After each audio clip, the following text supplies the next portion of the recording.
Doble ang pasakit ngayon na kinakaharap ng mga taga-Canlaon City dahil sa panganib ng pag-aalburuto ng Bulkang Canlaon na sinabayan pa ng pinsala dahil sa paghagupit ng Bagyong Hiner. Nagbabalik si Ryan Lesiges.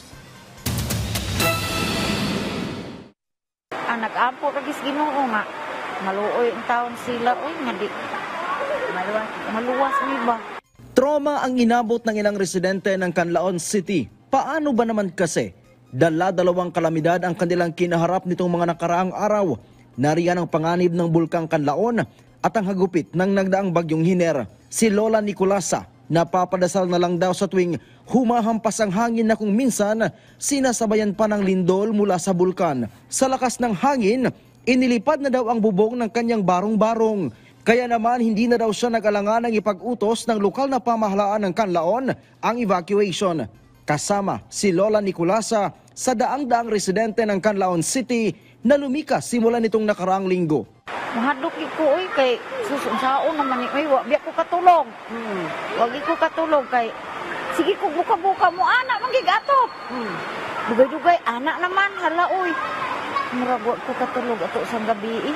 Para mas matugunan pa ang pangangailangan ng mga apektado ng patuloy na pag-aalboroto ng Bulkang Canlaon na sinabayan pa ng dalawang magkasunod na bagyo, lumagda ng isang Memorandum of Agreement ang lokal na pamahalaan at DSWD Region 7 para sa karagdagang pondo na iaalalay sa mga biktima ng kalamidad. Sa isinagawang special session, agad na inaprubahan ng konseho ang hiling na 15 milyong piso mula sa DSWD Cebu.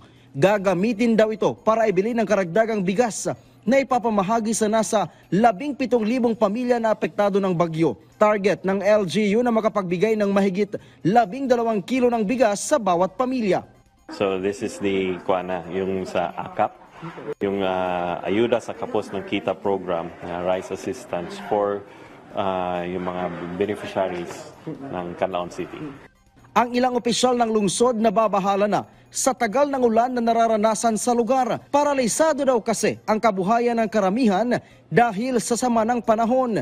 Giit nila na kung magtatagal pa ang sitwasyon, gutom ang aabutin ng karamihan sa mga residente ng Canlaon.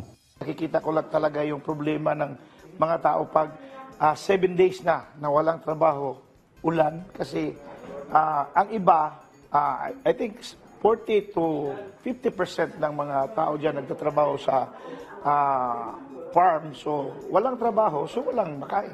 Walang malawakang pagbaha pero mahigpit na binabantayan ang posibleng lahar flow. Sabi kasi ng PHIVOLCS, meron pang naipon na abo sa bunganga ng bulkan matapos ang naging pagsabog nito noong June 3.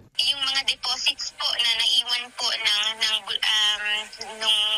during ng lahar noong June.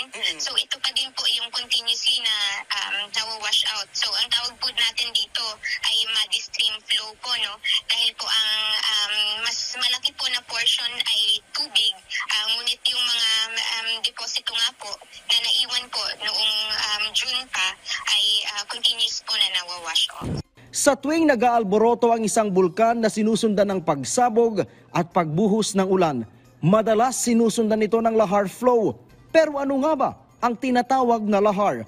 Sabi ng PHIVOLCS, ang lahar ay ang pangalawang panganib na dulot matapos ang pagsabog ng isang bulkan. Ito ay pinaghalong volcanic material tulad ng abo, bato at tubig na mabilis umaagos mula sa dalisdis ng bulkan patungo sa mga ilog sa paanan nito. Nangyayari ito matapos ang malakas na buhos ng ulan. Ang lahar ay maaring malabnaw pero maari pa rin itong makasira sa mga ari-arian tulad ng bahay at higit sa lahat ay kumitil ng buhay ng tao. Para makaiwas sa tiyak na panganib na dala ng lahar, pinapayuhan ang mga residente na nakatira sa paanan ng bulkan na maging alerto sa lahat ng oras, umiwas sa ilog na nasa paanan ng bulkan at higit sa lahat ay agad lumikas kung makaranas ng walang patid na buhos ng ulan.